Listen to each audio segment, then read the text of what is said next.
आप खोलेंगे नीति वचन उसका 4:23 तो क्या लिखा हुआ है? सबसे अधिक अपने मन की रक्षा कर, क्योंकि जीवन का मूल स्रोत वही है। सबसे अधिक किसकी रक्षा करनी है?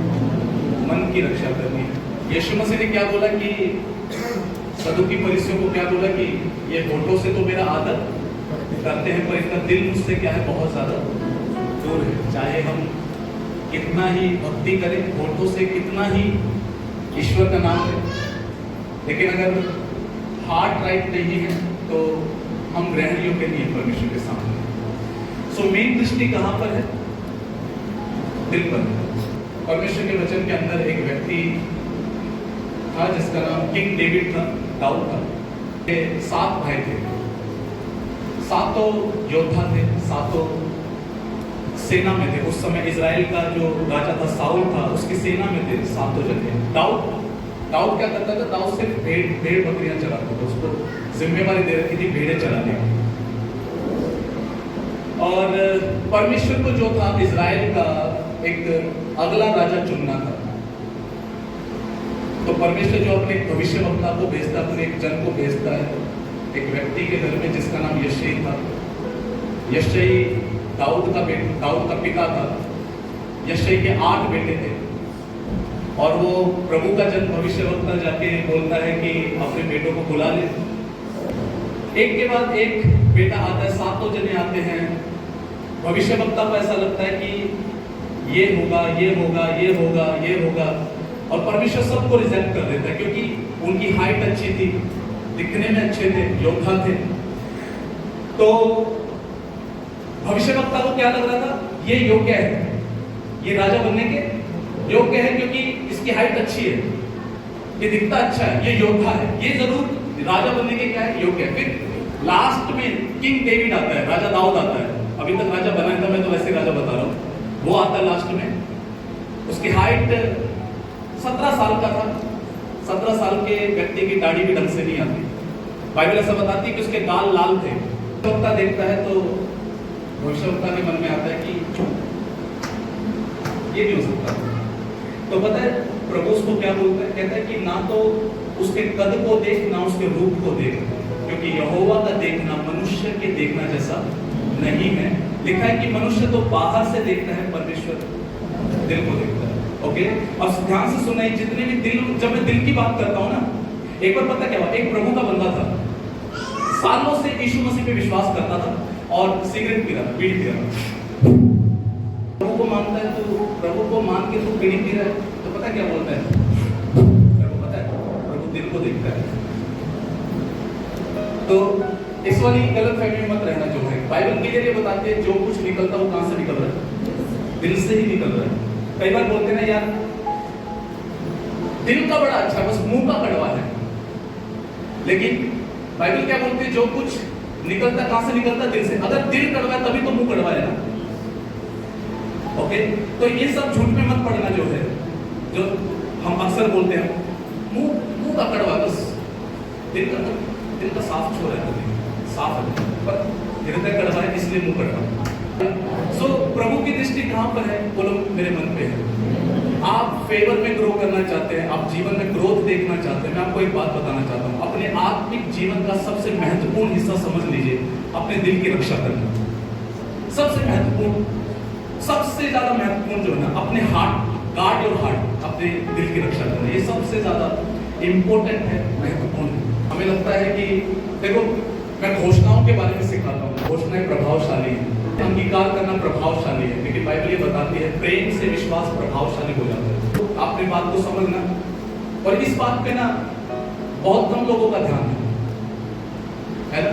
हम कुछ भी देख लेते हैं यूट्यूब पर, किसी भी प्रकार की मूवी देख लेते हैं, किसी भी प्रकार की फिल्म देख लेते हैं, हम कुछ भी सुन लेते हैं। तो चौकस रहो, क्या सुनते हो? कुछ समझ आ रहा है क्या? आपको समझ आ रहा है क्या? याद रखना कि जो आप यहाँ से देख रहे हो और जो यहाँ से सुन रहे हो, वो सारा कहाँ जा रहा है? यहाँ पे जा रहा है। लोगों को भूतों की फिल्म देखना बहुत पसंद है। रीजन क्या है? मैंने तो बहुत प्रैक्टिकल देखा हुआ है कि देखने के बाद क्या होता है ना, देखने के बाद वो सारा कहाँ चला गया? आपके अंदर चला गया। और फिर जब रात को अंधेरा होता है ना, तो आपकी कल्पना में वही तस्वीर आती है जो आपने फिल्म में देखा हुआ है। वहां पे कोई खड़ी भी नहीं होगी ना दीवार के पीछे, दरवाजे के पीछे, तो भी आपको लगेगा कोई खड़ी है। हेलो, सफेद कपड़ों में कोई नहीं खड़ा, बट आपने फिल्म ही ऐसी देखी है, कोई डरावनी भूतनी को देखा जो सफेद कपड़े पहने हुए थे। दिल के अंदर वो गया हुआ है, तो वही कल्पनाएं दिमाग में आती है। हेलो, आप जान रहे क्या? समझ में आ रहा है क्या? सो आपको पता है हमारा हार्ट करप्ट होने से कैसे बच सकता है? हम इस बात में संवेदनशील होने की आवश्यकता, हम क्या सुन रहे हैं, क्या देख रहे हैं। सबसे अधिक अपनी किसकी रक्षा करें? मन की रक्षा करें। मन आए इस बात पर आए कि आप किसी धर्म को फॉलो नहीं कर रहे, आप यीशु मसीह को फॉलो कर रहे हैं। ठोकरों के बारे में मैं आपको बताना चाहता हूं कि ठोकर इंग्लिश में बोलते हैं ऑफेंस को जब हम यूनानी भाषा में, ग्रीक लैंग्वेज में जब हम देखते हैं, तो ग्रीक लैंग्वेज में ऑफेंस का मतलब होता है स्कैंडल। हिंदी में हम बोल रहे हैं कुछ दिनों से क्या? ठोकर। और इंग्लिश में क्या बोलते हैं? ऑफेंस। यूनानी भाषा में, ग्रीक लैंग्वेज में उसे बोलते हैं स्कैंडल। क्या बोलते हैं? स्कैंडल।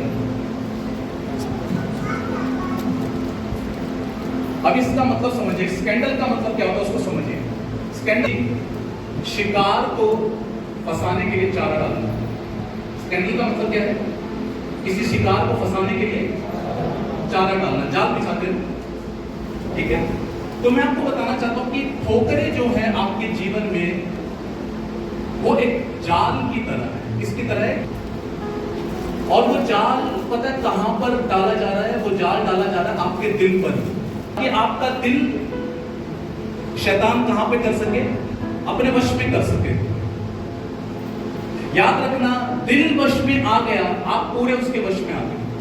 तो ठोकर का सरल सा मतलब है एक चारा डालना, जाल बिछाना शिकार को फंसाने के लिए। तो मैं आपको बताना चाहता हूं, ठोकर जो ना एक तरीके का जाल है आपको फंसाने के लिए। ठोकर क्या है? एक तरीका का क्या है? जाल है आपको फंसाने के लिए।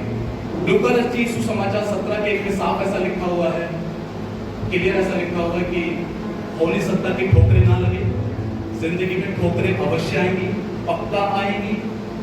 ऐसा कोई व्यक्ति नहीं है जिसको ठोकरें ना लगती हो, जो नाराज ना होता हो। आप में से कोई ऐसा है जो कभी नाराज ना होता हो? ऐसा कोई है क्या? सबको ठोकरें लगती है, लगती है नहीं लगती है ना? और मैं आपको बताऊं, यीशु मसीह ने ये बात क्यों बोली, ये स्टेटमेंट क्यों दिया? हो नहीं सकता कि ठोकरें ना लगे, स्टेटमेंट पता है क्यों दिया? वो अपने चेलों को एक बात समझाना चाहता था कि ये पक्का आएगी, जरूर आएगी। तुम हमेशा क्या रहना? तैयार रहना निपटने के लिए। परिवार में लड़ाई होती है, पति पत्नी लड़ाई होती है, भाई भाई की होती है, यार दोस्तों में हो जाती है।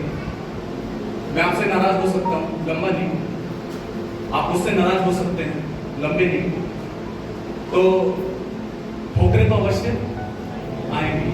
तो यीशु मसीह ये स्टेटमेंट इसलिए दे रहा, भैया नाराजगी तो आएगी, चोटें तो लगेगी, एक दूसरे से लगेगी, पर तुम्हें इन ठोकरों से निपटना सीखना है। इनको अपने दिल में जगह नहीं देनी, नाराजगी को दिल में जगह नहीं देनी। मैं आपको एक बात बताना चाहता हूँ, सालों पहले एक अखबार आता है हमारे घर पे, तो उसमें एक ऐसा आता है, उसमें क्वेश्चन पूछे जाते हैं, सवाल पूछे जाते हैं। तो उसमें एक सवाल ऐसा पूछा गया कि ऐसा कौन सा पेड़ है कि वो जितना बड़ा होगा वो कड़वा हो जाता है। तो मैं सोचने लगा, ऐसा कौन सा पेड़ है जो कड़वा हो जाता है? जितना बड़ा होगा क्या हो जाएगा? कड़वा हो जाएगा। तो फिर उसका आंसर मैंने देखा, उस आंसर में ऐसा लिखा हुआ था, इंसान। इंसान वो पेड़ है, जितना बड़ा होगा उतना कड़वा होता जाता है। लेकिन मैं आपको बताना चाहता हूँ, प्रभु यीशु मसीह नहीं चाहता हम कड़वे बने। यीशु मसीह ने पता है क्या बोला है? किसके समान करो? बच्चों के समान। क्योंकि बच्चे के अंदर एक गुण होता है, तुरंत भूल जाता है। आज बैट मार देगा, बैट खा लेगा, बॉल मार देंगे, नेक्स्ट डे दोबारा साथ खेलेंगे। उसको में आ रहा क्या? और यीशु मसीह ने बोला, तुम परमेश्वर के राज्य में कभी प्रवेश करने नहीं पाओगे जब तक कि तुम किसके जैसे नहीं बनते? बच्चे के जैसे नहीं बनते। उसको में आ रहा क्या है ना? सो हमें वो पेड़ नहीं बनना जो जितना बड़ा हो उतना कड़वा होता जाए। मैं आपको आज में क्लियर एक बात बता देना चाहता हूं, आपने जिससे ठोकर खाई है वो हो सकता है जिंदगी में आगे बढ़ जाए, लेकिन अगर ठोकरों को हृदय में परमिशन दे दी, आप वहीं रुक जाएंगे, आप नहीं बढ़ पाएंगे जिंदगी में। बहुत सारे लोग हैं जो ऐसा बोलते हैं, फलाने ने मुझे धोखा दे दिया, सब कुछ अच्छा चल रहा था लेकिन वो मुझे धोखा दे के चला गया, धोखा दे के चली गई, मेरा सब बर्बाद हो गया, मैं तब के बाद से जिंदगी में आगे नहीं बढ़ पाया। बहुत सारे लोग हैं जो कड़वे हो गए, जिनके जो अच्छे बिजनेस करते थे, अच्छी नौकरियां करते थे, बट क्योंकि वो कड़वे हो गए वो वहीं रुक गए, जो है वो आगे नहीं बढ़ पाए जिंदगी में। क्योंकि उनके दिमाग में, आपको पता है डिप्रेशन में कौन व्यक्ति है? डिप्रेशन में वो व्यक्ति है जिसके हृदय में ठोकरें सबसे ज्यादा है। निराश पता है कौन है अपने जीवन में? जिसके हृदय में नाराजगियां ज्यादा है, ठोकरें ज्यादा है। और बाइबल में क्लियर ऐसा लिखा हुआ है कि तुम परमेश्वर के अनुग्रह से वंचित ना हो जाओ। मतलब परमेश्वर का अनुग्रह चालू है पर हम उससे वंचित हो सकते हैं ठोकरों की वजह से। हालेलुया। मैं आपको ना ट्रेनिंग दे रहा हूं और बेस्ट ट्रेनिंग दे रहा हूं आज के समय पे कि आप नाराजगियों से निपटना सीख जाएं। क्योंकि मैंने क्या बताया, ये एक शैतान का क्या है? जाल है, आपके दिल को कब्जा कर देगा। बाइबल में क्लियर ऐसा लिखा हुआ है, जब तू भेंट चढ़ाने आए, क्या चढ़ाने आए, तो पहले ये देख कि क्या तेरे भाई के मन में तेरे प्रति विरोध तो नहीं है, या उससे मेल मिलाप कर, फिर आकर मुझे क्या चढ़ाना, भेंट चढ़ाना। हेलो, देखो मुझे नहीं पता कि आप इस शिक्षा को किस दृष्टि से लेते हैं, बट मैं आपको एक आज एक बात बताना चाहता हूं। मैंने जितना प्रभु यीशु मसीह को जाना है, वो ऐसा खुदा नहीं है, ऐसा परमेश्वर नहीं जिसको रिश्वत दी जा सके।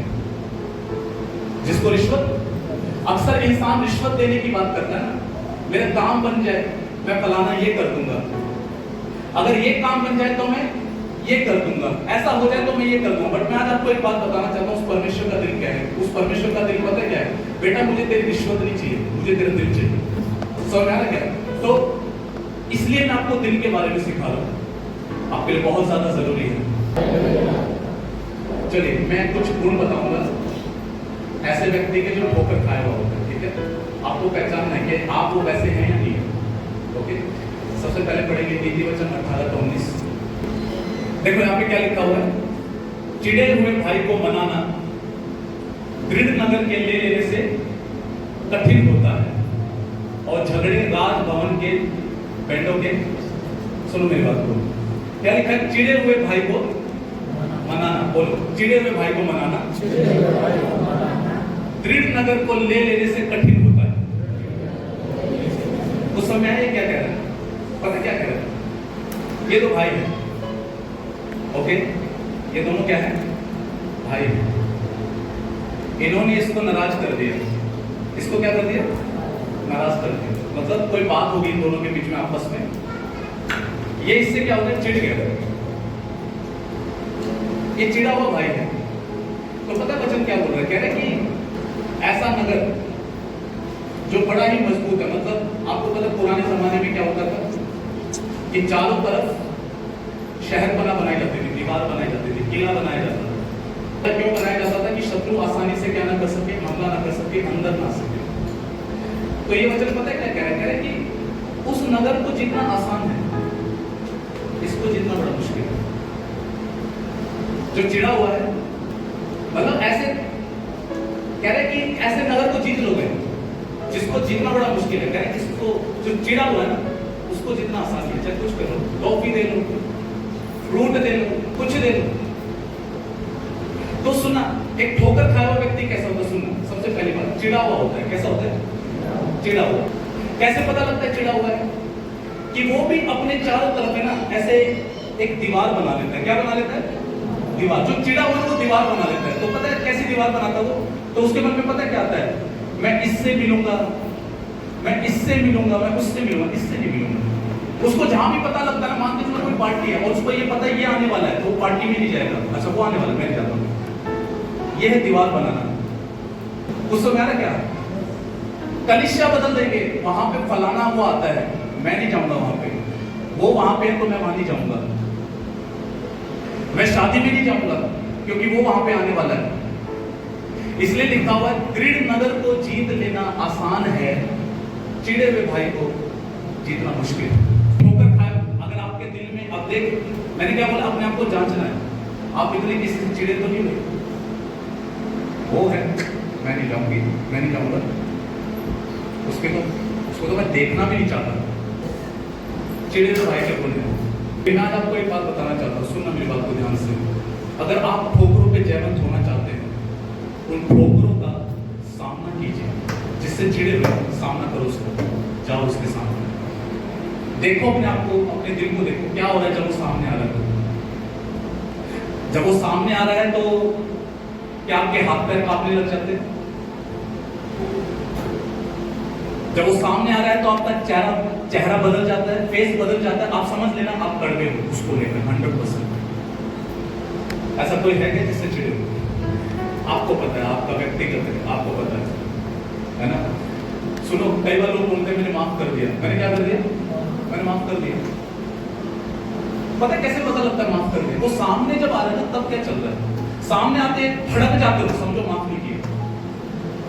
सामने आते ही चेहरा यूं फेर लिया, देखना भी नहीं, चेहरे की तरफ भी नहीं, समझ जाओ कड़वा है। मैं आपको बताऊं, मैं आपको ट्रुथ बता रहा हूं, आज अगर उस व्यक्ति को रिलीज कर दोगे, आपके लाइफ में अनुभव आएगा। बहुत सारे लोग प्रभु की उपस्थिति को पता है क्यों अनुभव नहीं करते? रीजन कड़वे हैं। बहुत सारे लोगों की लाइफ के फाइनेंसेस रुके पड़े हैं क्योंकि कड़वे हैं।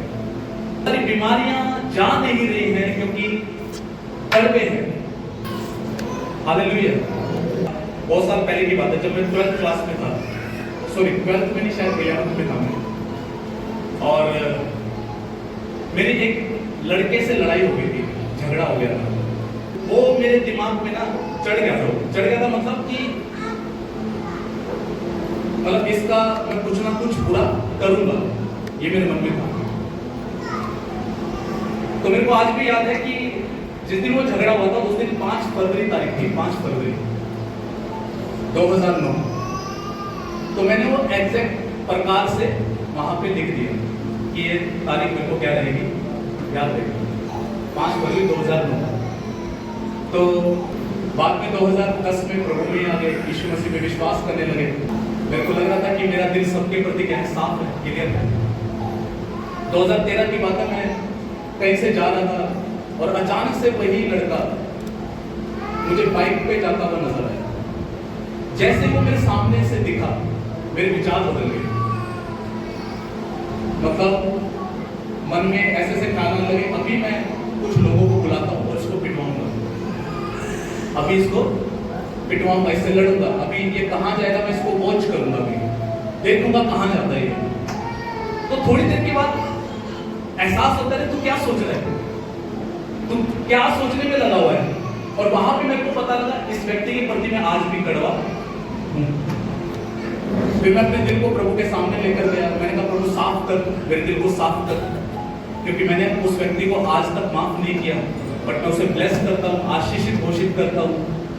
आप सब बारे क्या आपने असलियत में माफ किया है, ये कैसे पता लगता है? जब वो आपके सामने आ रहा है, आपका रिएक्शन कैसा है? क्या लेकर आए? एप्पल का फोन लेकर आया। मुझे वो फोन बड़ा पसंद है। मैं उस फोन से चिपका रहता हूँ। उदाहरण के लिए बता रहा हूँ, मेरे पास वैसा फोन नहीं है।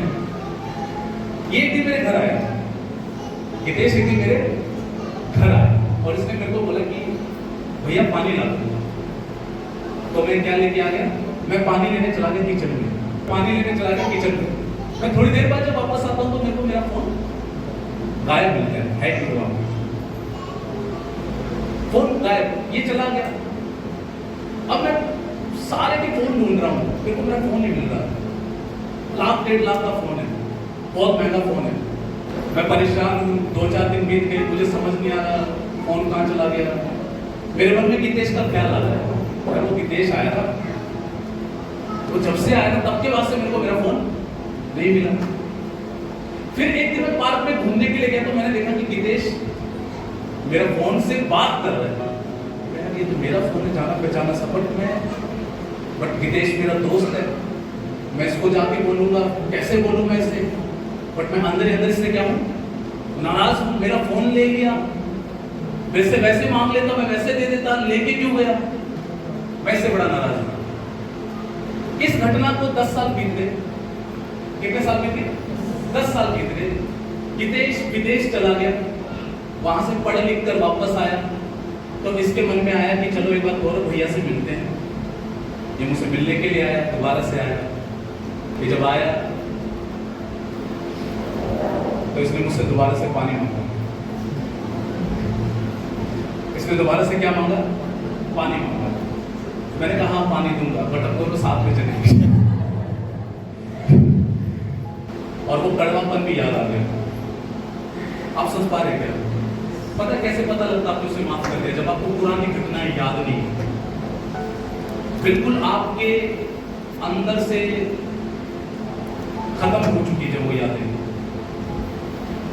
हेलो, इसलिए यीशु ने बोला बच्चों के समान बनो, क्योंकि ऐसा ही हालचाल उनका। कितने लड़ ले, कितने झगड़ ले, सुबह जब दोबारा मिलेंगे उनको रात को हम लड़े थे उनको याद भी नहीं होता।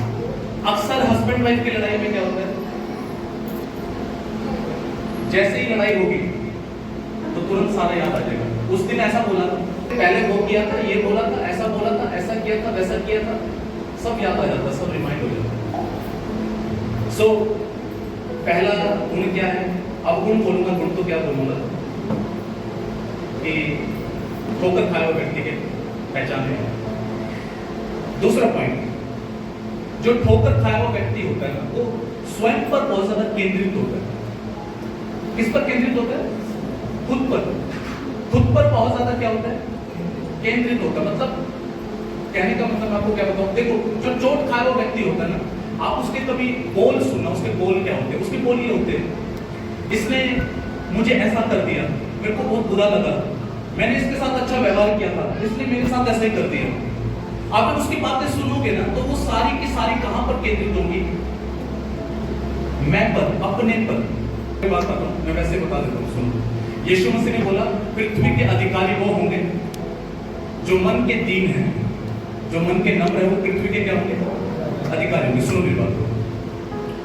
इंग्लिश में पता क्या लिखा हुआ? इंग्लिश में लिखा हुआ है पृथ्वी के अधिकारी वो होंगे जो खुद को इनसिग्निफिकेंट समझते हैं। इनसिग्निफिकेंट का मतलब, हिंदी में बता रहा हूं, इनसिग्निफिकेंट का मतलब जो खुद को महत्व नहीं देते। पृथ्वी के अधिकारी वो होंगे जो खुद को महत्व नहीं देते। सुनो, कैसा होता है एक व्यक्ति जो खुद को महत्व देने वाला होता है? बहुत ज्यादा। अब प्रचार चल रहा है यहाँ पे, जो खुद पे बहुत ज्यादा महत्व देने वाला होता है ना, देखो कई सारे होंगे जिनके दिल में काम हो रहा होगा, बट कुछ लोग पता क्या सोच रहे होंगे, आज का प्रचार सारा पास्टर जी ने मेरे ऊपर कर दिया। खुद को महत्व देने वाले कैसे होते हैं? खुद को महत्व देने वाले होते हैं दो लोग जब आपस में बात कर रहे हैं और थोड़ा सा उसकी तरफ दृष्टि चली गई तो पता क्या सोचते हैं, यार मेरी बात चल रही, मेरी चुगली चल रही, क्योंकि वो मेरी तरफ देख रहा है, तो बात कुछ भी कर रहे हो। खुद को महत्व देने वाले कैसे होते हैं?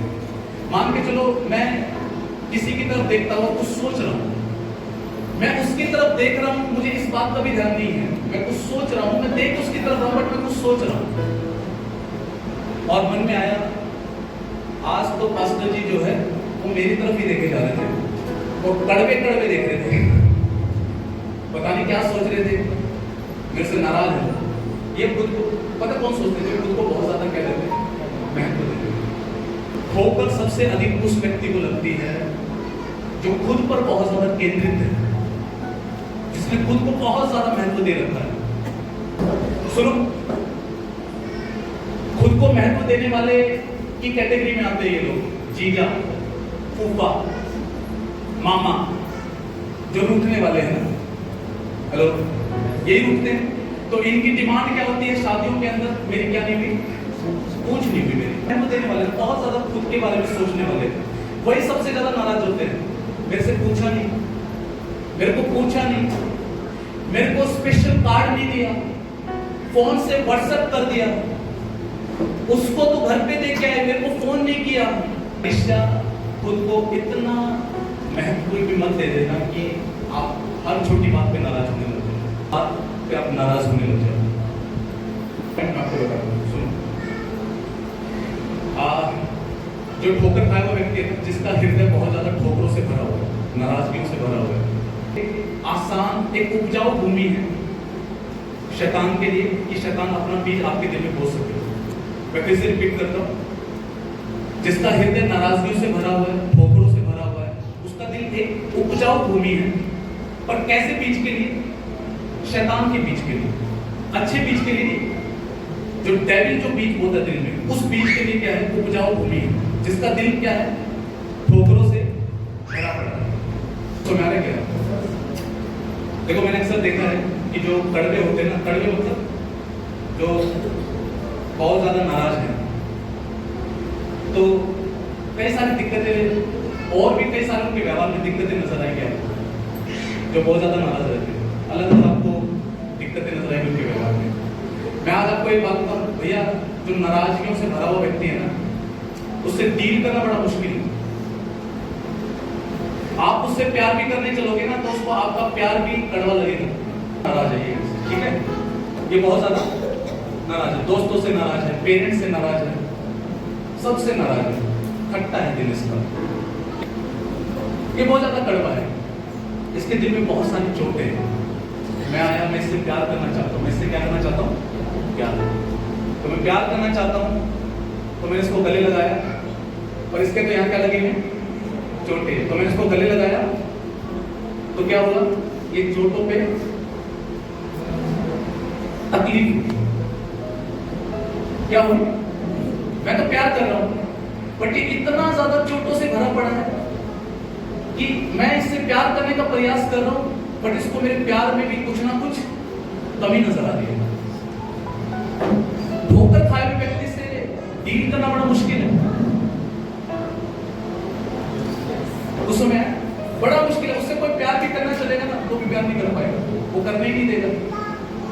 करेंगे तो वो इतना कड़वा, वो आपसे भी कड़वा हो जाएगा, क्योंकि जिसका हृदय बहुत ज्यादा कठोरता से, ठोकरों से भरा पड़ा है, पता नहीं कितनी बार उसने बोला होगा, कोई मुझसे प्यार नहीं करता, कोई मेरे को नहीं समझता, तो कोई समझना नहीं चाहता, तो उसको फिर कोई समझ नहीं पाता। एक बात मैं आपको बताता हूँ, पता है बाइबल जो एक बात बताती है ना कि झगड़े रगड़े केवल अहंकार से होते हैं, बस लड़ाई का और कोई कारण नहीं है, केवल अहंकारी कारण है बस, और कोई कारण नहीं है। आप सब पाए, ठीक है, बहुत ज्यादा अहंकार से बना हुआ। किससे? अहंकार से, अहम से बहुत ज्यादा बना हुआ। तो क्या हुआ कि मैंने इसकी तारीफ कर दी। क्या कर दी? मैंने इसकी तारीफ कर दी। क्या ये कितना अच्छा कीबोर्ड बजाता है, कितना अच्छा, मैंने इसकी तारीफ कर दी, बहुत तारीफ कर दी, कितना अच्छा लड़का है, कितना सयाना लड़का है, कितना बढ़िया लड़का है, बहुत तारीफ कर दी। तो जब मैं ऐसे तारीफ कर रहा हूं, ये भाई साहब का दिल अच्छा, और मैं कौन हूं? ये अच्छा तो मैं कौन हूं? और ये पता लगा कि अचानक से ये नाराज हो गया, मेरे से बोलना बंद कर दिया इसने। मेरे को पता ही लग रहा है क्यों नहीं बोल रहा। मैं इससे पूछने गया, इसने बताया नहीं। 10-15 दिन बाद जो है मैं इससे मिलने के लिए गया, मैंने इससे पूछा भाई क्यों नाराज हो, क्या कारण है आपका नाराजगी का, ये तो बता दो। तो ये नाराजगी का कारण क्या बता रहे हो? उस दिन चर्च में आप उसकी इतनी तारीफ कर रहे थे और मेरे बारे में एक शब्द नहीं बोला आपने। तो मेरा एक सवाल आपसे, दिक्कत मेरी है या इसकी? इसकी है, क्योंकि ये बहुत ज्यादा अहम से भरा हुआ है। मेरी दिक्कत नहीं है। मैं अक्सर एक एग्जांपल देता हूँ। एक व्यक्ति उठा, सुबह सो के उठा, उसको बहुत गंदी स्मेल आ रही थी, बदबू आ रही थी, बहुत गंदी क्या आ रही थी? स्मेल आ रही थी। तो उसको लगा शायद उसके कमरे में स्मेल आ रही है। वो कमरे से बाहर निकला, सोचा कि थोड़ा टहल लेता हूँ, गैलरी में टहल लेता हूँ। तो गैलरी में भी उसको बहुत स्मेल आ रही है, तो सोचा कि किचन में चला जाता हूँ, किचन में बहुत ज्यादा स्मेल आ रही है। वो सोचा है पूरे घर में स्मेल हुई है, चलो मैं घर से बाहर निकल जाता हूँ। बाहर गया, वहां पे भी उसको क्या आ रही है? बदबू आ रही है। तो जब वो थोड़ा अपने मोहल्ले में आता है तो वहां भी उसको बदबू आ रही है, वहां भी स्मेल आ रही है। पूरे मोहल्ले में बदबू हुई है, इस मोहल्ले से बाहर निकलना चाहिए मेरे को। तो जब वो मोहल्ले से बाहर निकल ही रहा था तो एक व्यक्ति मिला, उससे पूछा आपको बदबू आ रही है क्या? कहता नहीं मुझे तो कोई बदबू नहीं आ रही। बोला मैं जब से उठा हूँ बदबू आ रही है। तो वो व्यक्ति उसको बोलता है ये आपकी मूंछ पे क्या लगा हुआ है? तो वहां पे कोई केमिकल लगा होता है उसकी मूंछ में, उसे नहीं पता होता।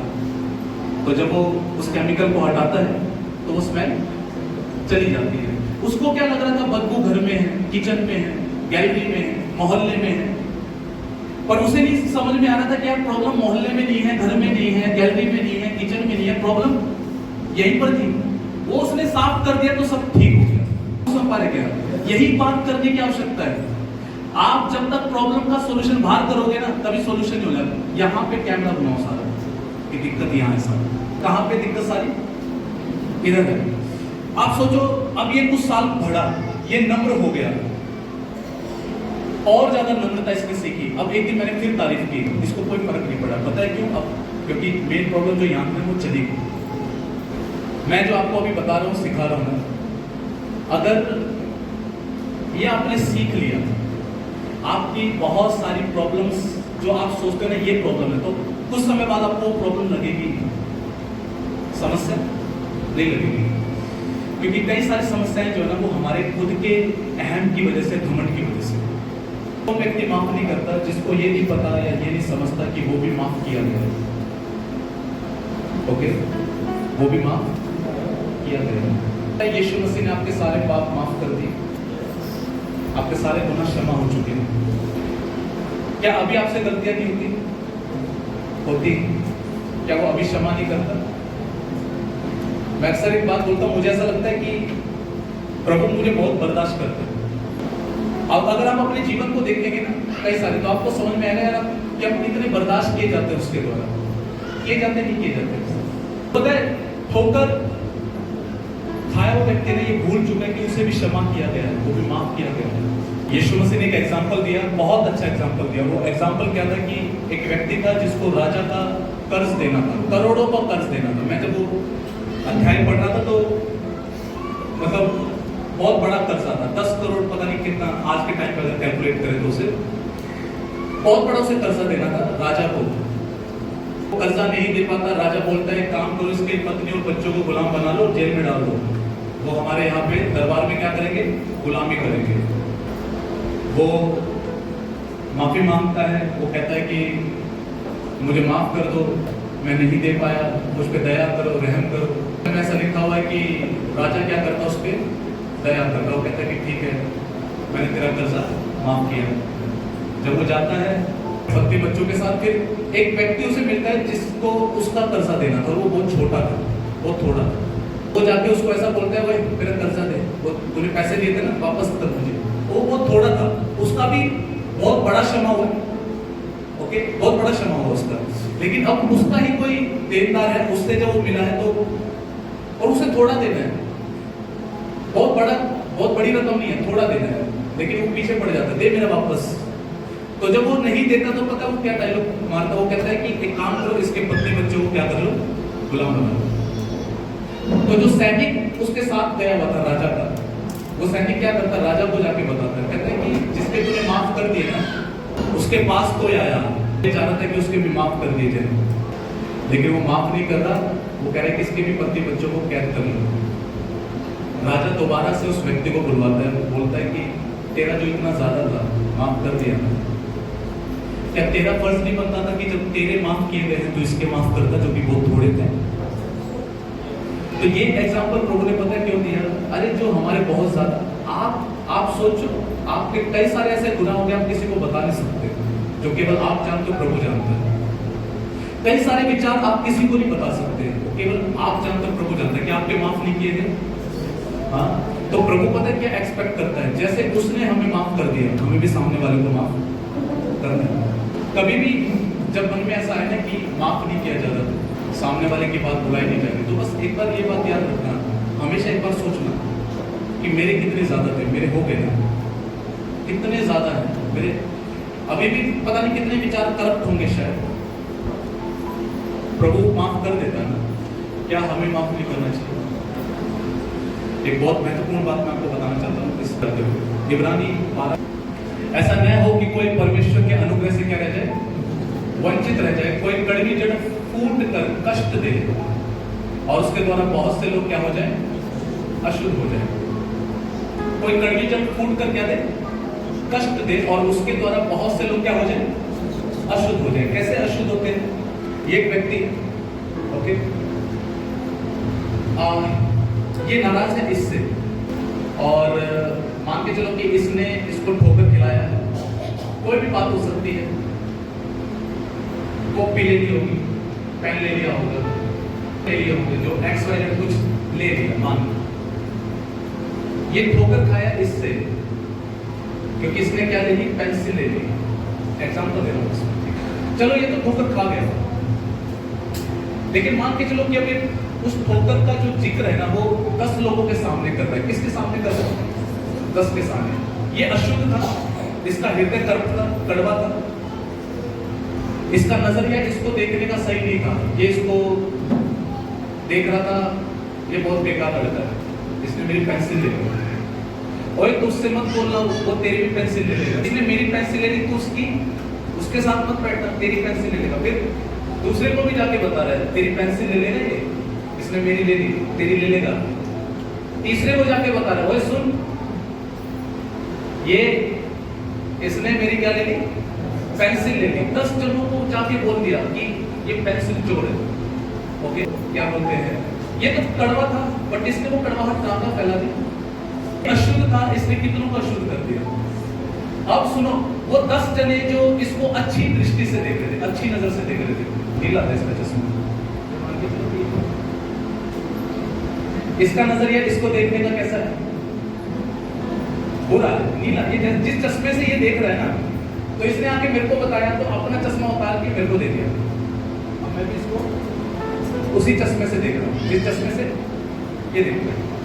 तो अब ये चश्मा मैंने, मान के चलो मेरे को पता लगा, मैंने इसको पहना दिया, आप भी पहन लो, तो अब ये देखेगा तो ये भी इसी चश्मे से देखेगा। उस समय आया क्या? कितने लोग अंडरस्टैंड कर रहे हैं?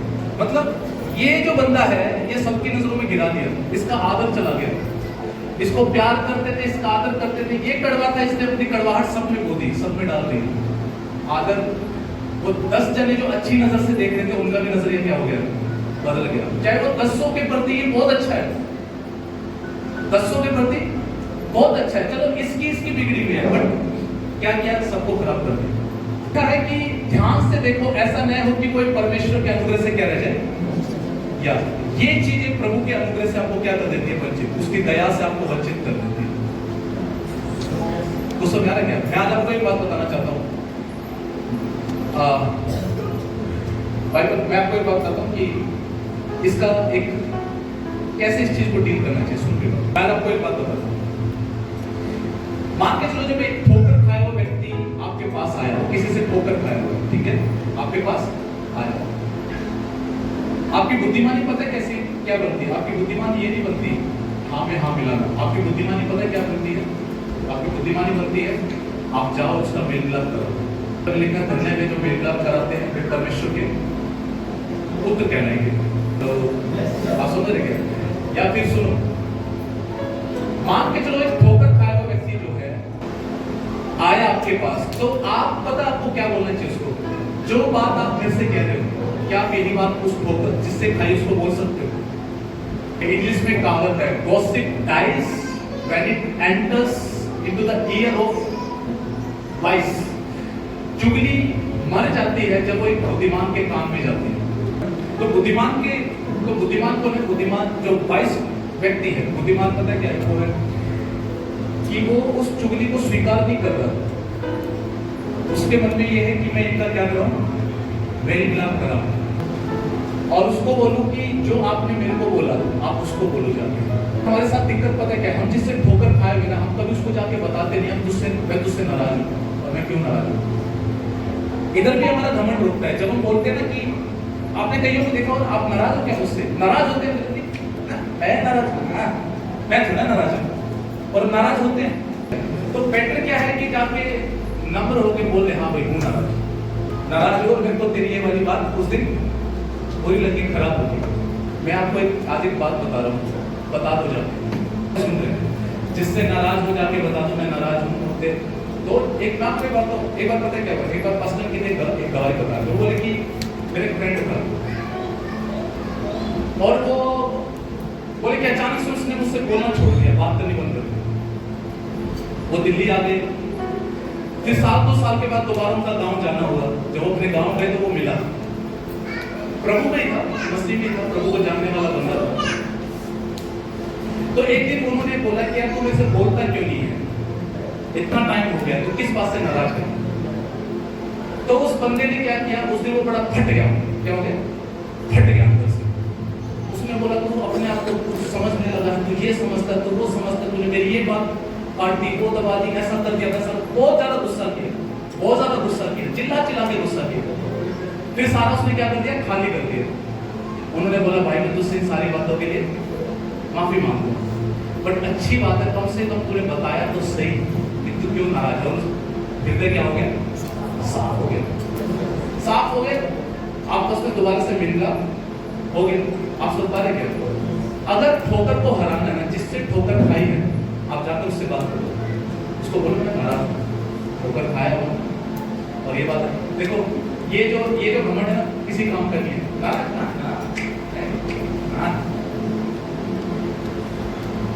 तो सुना रहे क्या ना? अरे क्या बात, इस बात में नाराज हो गई, जिससे ठोकर, जिससे नाराज। मेरे मैं कोई बात 90% लोग उस व्यक्ति से बात भी नहीं करते जिससे वो नाराज नहीं करते जाते। वो सबसे बात करेंगे, उस व्यक्ति के बारे में सबसे बात करेंगे, बट उससे जाके बात नहीं करेंगे कि मैं क्यों नाराज हूं। बिठा के बात करो यार, कॉफी पे ले जाओ, चाय पे ले जाओ, अकेले में जाके बात करो। पता क्या होगा इससे? वो जो ठोकर जो हृदय में ना, वो कहीं फैलेगी नहीं, वो औरों में नहीं जाएगा। वो नजरिया जो आपका बना हो वो कहीं और नहीं जाएगा। इसलिए यीशु मसीह ने बोला कि जब तेरे भाई से नाराजगी हो, लिखा है कि जा उससे अकेले में बात कर। लिखा जब वो ना माने तो किसी एक को साथ ले जा, जाके उससे बात कर। लिखा है फिर भी ना माने तो कलीसिया को बता। कलीसिया को बताने का मतलब कलीसिया के एल्डर्स को बता, अगुओं को बता, फिर उनसे बाजार की बात कर। लिखा है तब भी ना माने तो फिर ये सोच ली कि भाई ये अविश्वासी व्यक्ति, इसको छोड़ो। लेकिन एटलीस्ट मैं आपको एक बात कहूँ, जरूर जाके बात करो, बताओ मुझे ये बात बहुत बुरी लगी।